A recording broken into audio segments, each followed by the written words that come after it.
என் நண்பு சகோதர சகோதரிகளே எப்படி இருக்கீங்க? நான் ரொம்ப சூப்பரா இருக்குங்க. நீங்க டிஎன்பிசி குரூப் 4 எக்ஸாம் படிக்கிறவங்களா இருந்தா பொது தமிழ்ல 100 கேள்விகள் கேட்குறாங்க.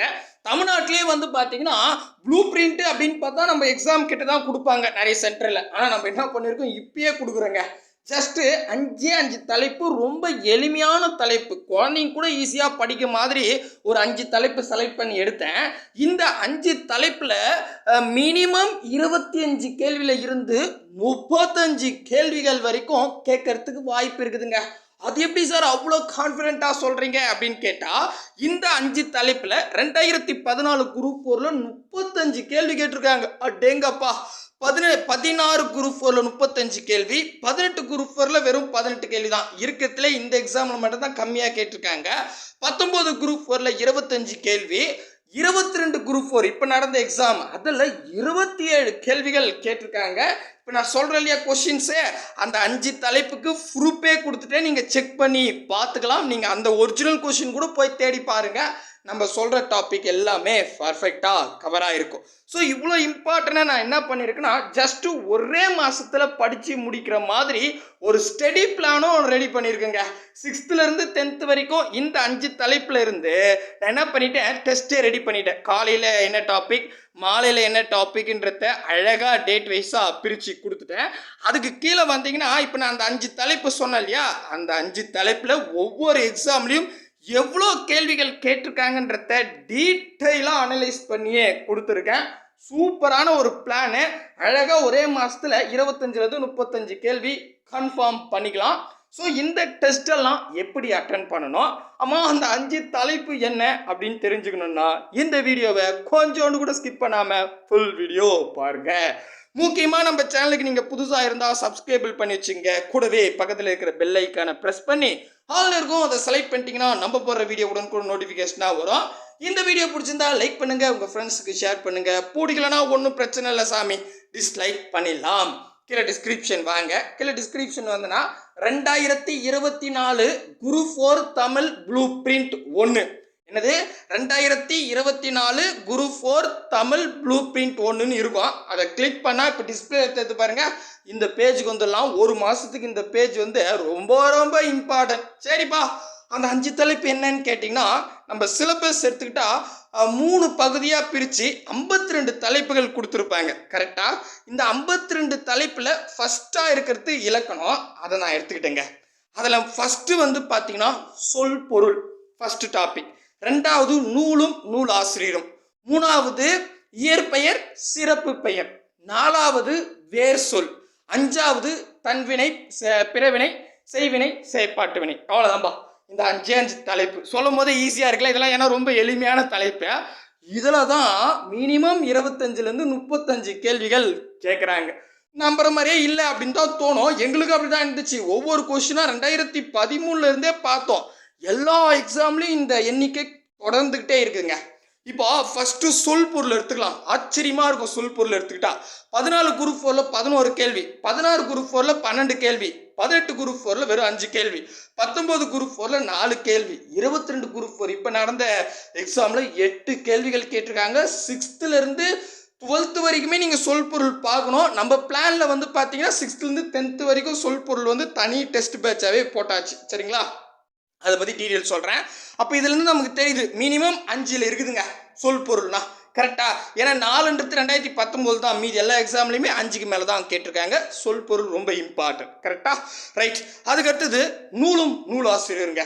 இப்போ பாரதியார் எழுதிய நூல், பாரதிதாசன் எழுதிய நூல், முடியரசர் எழுதிய நூல், கண்ணதாசன் எழுதிய நூல், அதில் இதழ்கள், அதுக்கப்புறம் வந்து பார்த்தீங்கன்னா சாகித்ய அகாடமி விருது, தமிழக அரசு விருது, இதெல்லாம் வந்து சேர்த்து கேட்குறாங்க. கரெக்டாக, இதான் வந்து நூலும் நூல் ஆசிரியரும்.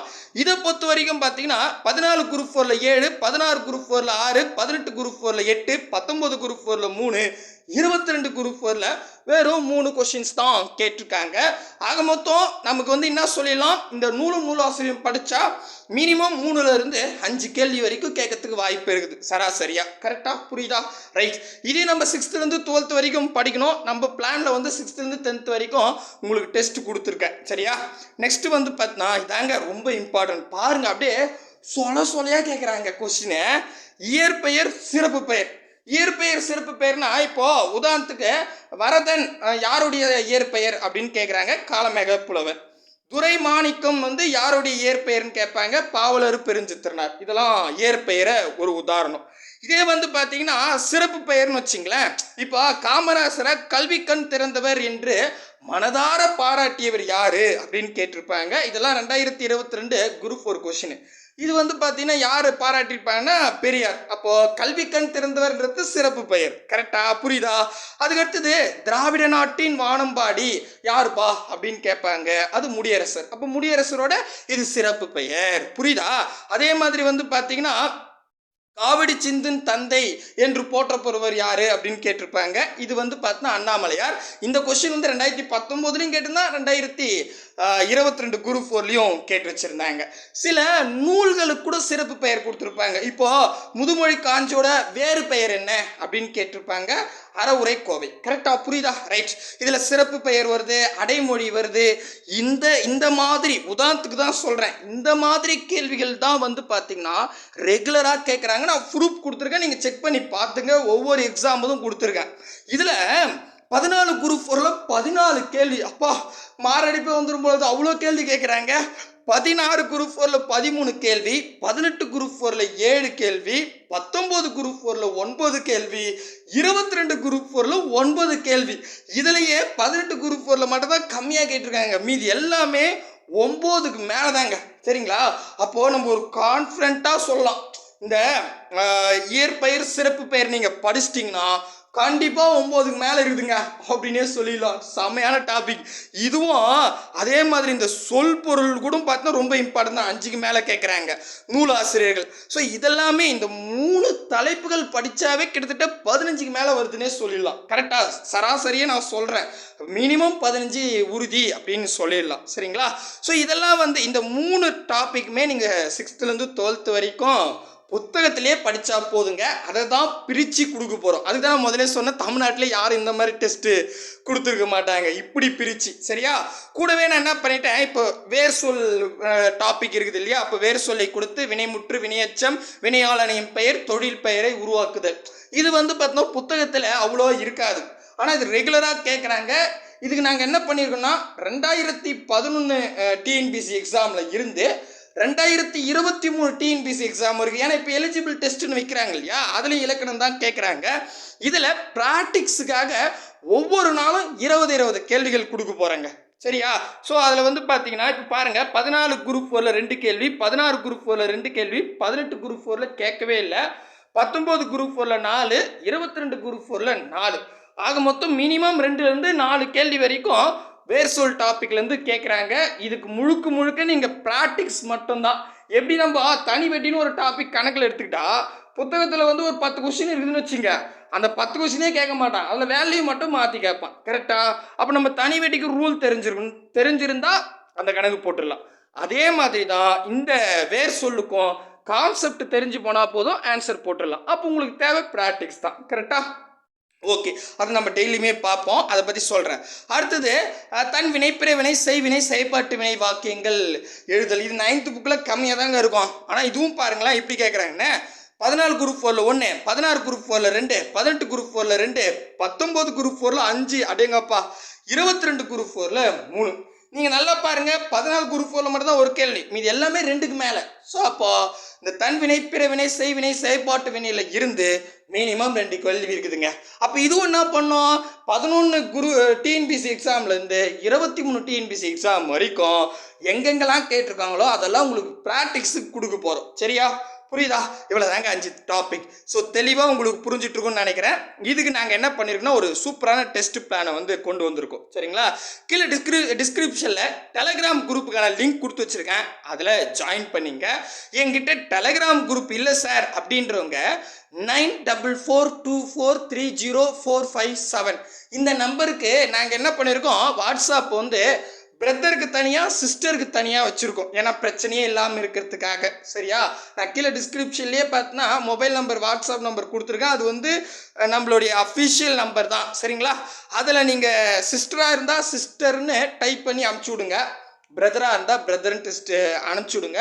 உங்களுக்கு நாங்கள் என்ன பண்ணுவோம், அந்த லிங்க் கொடுத்துருவோம், அதில் ஜாயின் பண்ணிக்கலாம். வாட்ஸ்அப் குரூப், டெலகிராம் குரூப் இருக்கிறவங்க டெலகிராமில் சேர்ந்துக்குங்க. இல்லாதவங்களுக்கு நான் சொல்கிறேன், என்ன நம்பர் 9442430457 அப்படின்ற நம்பருக்கு. ஓகேவா? சரி, ஓகே. இப்போ நாங்கள் பாருங்களேன், இதில் பாருங்கள், ஃபஸ்ட்டு நாளைக்கு தான். ஸோ தமிழ் புத்தாண்டுன்றதால நாளைக்கு இருந்தே நம்ம ஸ்டார்ட் பண்ணிடலாம். 14/4/2023 அன்னைக்கு வந்து பார்த்தா காலையில் சொல் பொருள் உங்களுக்கு வருங்க. அது வந்து 6th ஃபஸ்ட்டு டைம், அதாவது இயல் 1, 2, 3 இதில் இருக்கக்கூடிய சொல் பொருள் ஃபுல்லாகவே உங்களுக்கு டெஸ்ட்டாக கொடுப்போம். சரிங்களா? ஸோ நீங்கள் படிக்கலனா கூட பரவாயில்ல, ஏன்னா ப்ராக்டிஸ் தான் பண்ண போகிறீங்க. சொல் பொருள் பொறுத்த வரைக்கும் எல்லாத்தையுமே நான் கொடுத்துட்றேன். சரிங்களா? இருக்கிறது ஃபஸ்ட் டைமில் இருக்கிற சொல் பொருள் மொத்தமும் உங்களுக்கு டெஸ்ட்டாக இருக்கும். அதை நீங்கள் ஒர்க் அவுட் பண்ணாவே போதும். புரியுதா? ரைட். அன்னைக்கு மாலையே, இந்த காலைன்றது ஒரு 8 மணிக்குள்ளே கொடுத்துருங்க. டைம் நம்மளால சொல்ல முடியாது. சரிங்களா? ஸோ அதனால் வந்து காலையில் 8 மணிக்குள்ளே உங்களுக்கு இதுக்கான டெஸ்ட் லிங்க் வந்து டெலகிராம் குரூப்லேயே வாட்ஸ்அப் குரூப்லேயே வந்துடும். சரிங்களா? இதுலேயே அப்டேட் பண்ணிவிடுவேன் இந்த பேஜில். ஓகேவா? புரியுதா? ரைட். அதே மாதிரி மாலை 6 மணிக்கு மேலேங்க. சரிங்களா? 6 மணிக்கு மேலே நீங்கள் நைட் படுக்கிறதுக்குள்ளே வந்து பார்த்தீங்கன்னா நூலாசிரியர் டெஸ்ட் இருக்கும். என்னைக்கு? 14ஆம் தேதி. புரியுதா சொல்கிறது? இந்த நூலாசிரியர் வந்து ஃபஸ்ட் டைமில் இருந்து இருக்கும். அடுத்த நாள் 15/4/2023 அன்னைக்கு காலையில் இலக்கணம் இருக்குங்க. இந்த இலக்கணன்றது இப்போ நான் சொல்ல இல்லையா, இதில் எந்த டாபிக் நாங்கள் செலக்ட் பண்ணல. ஒன்று வேர் சொல் வந்து 11/2011 இருந்து 2023 வரைக்கும், இன்னைக்கு வரைக்கும் என்ன டிஎன்பிசி எக்ஸாம் நடந்திருக்கோ அதில் கேட்கப்பட்ட வேர் சொல் மொத்தமாக 20 தான் உங்களுக்கு கொடுக்க போகிறோம். சரிங்களா? ஒரு நாள் 20. ஓகேவா? அது எவ்வளோ நாள் முடியுதோ அதுக்காக தான். சரிங்களா? ஸோ எங்களுடைய பிளான் என்னென்னா, மினிமம் 150லேருந்து 200 கொஷின்ஸ் வந்து வேர் சொல்ல கொடுக்கணும். அதேமாதிரி தன்வினை, பிறவினை, செய்வினை, செயற்பாட்டு வினையிலேருந்து 150லேருந்து 200 கொடுக்கணும். இதான் டார்கெட்டு. இது எல்லாமே டிஎன்பிசி கொஷின்ஸ் தான், எதுவுமே நாங்கள் கிரியேட் பண்ணதே கிடையாது. ஓகேவா? புரியுதா தெளிவா? ரைட். அடுத்ததாக வந்து மாலை, அன்னைக்கு மாலை வந்து பார்த்தீங்கன்னா இயற்பெயர் சிறப்பு பெயர் இருக்குங்க. எது? 6th ஃபர்ஸ்ட் டைமில். ஓகேவா? புரியுதா தெளிவா? ரைட். அடுத்த நாள் வந்து பார்த்தீங்கன்னா 16/4/2023 எடுத்துட்டிங்கன்னா இப்போ செகண்ட் டைமுக்கு வந்துடுவோம். அன்னைக்கு காலையில் சொல் பொருள் இருக்கும், மாலையில் வந்து நூலாசிரியர் இருக்கும். சரிங்களா? இப்போ இந்த 5 தலைப்பை அப்படியே நேந்தி நிறைவு டெய்லியுமே கொடுக்குற மாதிரி கொடுக்குறோம். ஒரு நாளைக்கு 2 தலைப்பு. ஓகேவா? அடுத்தது பாருங்கள், அதே 17ஆம் தேதி வந்தால் காலையில் இலக்கணம் இருக்கும், மாலையில் வந்து இயற்பெயர் சிறப்பு பெயர் இருக்கும். சரிங்களா? அப்போது இப்போ சொல் பொருள் எடுத்துட்டா 1 to 1 நாள் உங்களுக்கு சொல் பொருள் நூலாசிரியர் வரும். அதே மாதிரி வந்து பார்த்தீங்கன்னா இலக்கணத்தில் இருந்தும் இயற்பெயர் சிறப்பு பெயர்லையும் 1 to 1 நாள் வரும். சரிங்களா? அந்த மாதிரி டிசைன் பண்ணியிருக்கேன். ஸோ ஓவராலாக நம்ம என்ன பண்ணுறோம், 6th-லேருந்து 10th வரைக்கும் புதிய புத்தகத்தில் இருந்து தான் இந்த டெஸ்ட்டு நடக்க போகுது. பழைய புத்தகத்தை நாங்கள் பார்த்துட்ருக்கோம். எது இம்பார்ட்டனோ அதை நம்ம அப்புறமா பார்த்துக்கலாம். முதல்ல இந்த ஒரு மாதத்தில் பெரிய பலு குறைச்சிடுவோம். இதில் கண்டிப்பாக என்ன ஆயிடுச்சு, நமக்கு தெளிவாக தெரிஞ்சிருச்சு, 25லேருந்து 35 கேள்வி கன்ஃபார்ம்னு. இதை முடிச்சிடலாம். 11th 12th நாங்கள் பிளான் பண்ணியிருக்கேன். முதல்ல இது வந்து 13ஆம் தேதியோடு முடிஞ்சிடுதுங்க, அடுத்த மாதம். சரிங்களா? ஸோ அதுக்குள்ளவே நாங்கள் என்ன பண்ணலாம், 11th 12th எப்படி கொடுக்கலாம் அப்படி, அது ஒரு வாரம் வச்சா கூட ஈஸியாக முடிச்சிடலாம். கரெக்ட் தானே? ஏன்னா அதுலேயும் வந்து 8 இயல் தான் இருக்கும். சரிங்களா? ஸோ அது ஒரு 3-6 நாளில் முடிச்சிடலாம். அது நான் அப்போ சொல்கிறேன். இப்போதைக்கு அது சுத்தமாக ரெடி பண்ணல, இதான் ரெடி பண்ணி வச்சுருக்கோம். சரிங்களா? தெளிவாக புரியுதுங்களா? ஸோ உங்களுக்கு ஏதாவது டவுட்டாக இருந்தால் இப்போ நான் சொன்னேன் இல்லையா வாட்ஸ்அப் நம்பருக்கு, அதுக்கு வாட்ஸ்அப் பண்ணுங்கள், கண்டிப்பாக ரீப்ளே பண்ணுவாங்க. சரிங்களா? ஸோ கண்டிப்பாக உங்களுக்கு ரொம்ப யூஸ்ஃபுல்லாக இருக்கும் அப்படின்னு நம்புகிறேன். ஸோ இது ஃபஸ்ட்டு ப்ளூ பிரிண்ட்டு. இதை முடிச்சுட்டு அடுத்த ப்ளூ பிரிண்ட்டுக்கு நம்ம போயிடுவோம். சரிங்களா? இந்த ஒரு மாதம் இதை பார்த்துக்கலாம். இதில் முக்கியமாக ஒரு விஷயம் நான் சொல்லணும், என்னென்னா நம்ம 10 வருஷம் கொஷின்ஸ் ஆல்ரெடி நான் வீடியோ போட்டிருந்தேன். 10 வருஷம் கொஷின்ஸ் வந்து சிலபஸில் இருக்கிற டாபிக் வைஸாக பிரித்து கொடுத்துருக்கேன்னு. அது பிட்வீனில் வரும். பிட்வீன் மீன் இப்போ காலையில் வந்து உதாரணத்துக்கு சொல் பொருள் பார்க்குறீங்க, மாலை வந்து பார்த்தீங்கன்னா நூலாசிரியர் பார்க்குறீங்கன்னு வச்சுங்க. இந்த பிட்வீனில் இருக்கிற டைமில் அந்த 10 வருஷம் கொஷின்ஸை வந்து உங்களுக்கு டெஸ்ட் லிங்காக கொடுப்பேன். சரிங்களா? ப்ராக்டிஸ் பண்ணிக்கலாம். அதனால தான் நான் டெலகிராம் குரூப்லேயே வாட்ஸ்அப் குரூப்லேயே ஜாயின் பண்ணிக்கோங்க அப்படின்னு சொல்கிறேன். புரியுதா? ஸோ அந்த பிளானும் இருக்கும். ஜிகே ஆல்ரெடி நம்ம வந்து ஒரு 25 கேள்வி கன்ஃபார்ம் பண்ணி இப்போ கொடுத்துருந்தோம். கரெக்டாக? அதுவும் நாங்கள் கூடிய சீக்கிரம் அது என்ன டெஸ்ட் பிளான்னு சொல்கிறோம். சரிங்களா? கூடவே வாங்க, அரசு வேலையோடு போங்க. பாய் பிரதர் அண்ட் சிஸ்டர்.